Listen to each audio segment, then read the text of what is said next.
Can you talk about the connection between Rex Tillerson and all of these oil and gas folks and money in politics and climate change with the Trump administration? Clearly, there is a fossil fuel agenda that the Trump administration has undertaken. Yes, it is a huge fossil fuel agenda.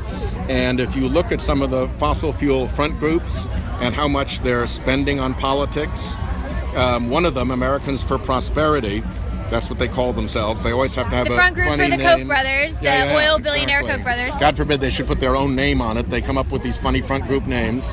They're promised to spend $400 million in the next election in Congress. This in the upcoming midterms. $400 million is a hell of a big expenditure. And when you threaten to make that expenditure, you can then make a whole other array of threats. You don't even actually have to spend the money once they know you can.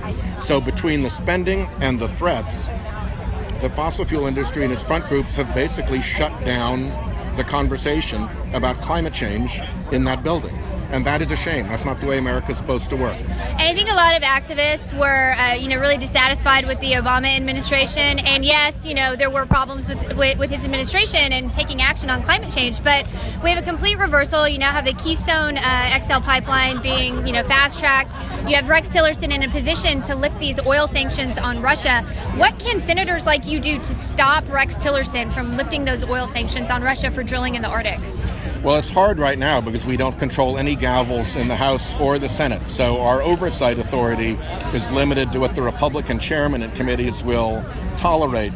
But we can still bring our voices to bear on this. We can still do things like call out Scott Pruitt for violating the Hatch Act when he tries to raise money for the Republican Party in Oklahoma. We succeeded at that. So you take your victories as you find them, and you keep the spotlight on these guys because they are going to make mistakes.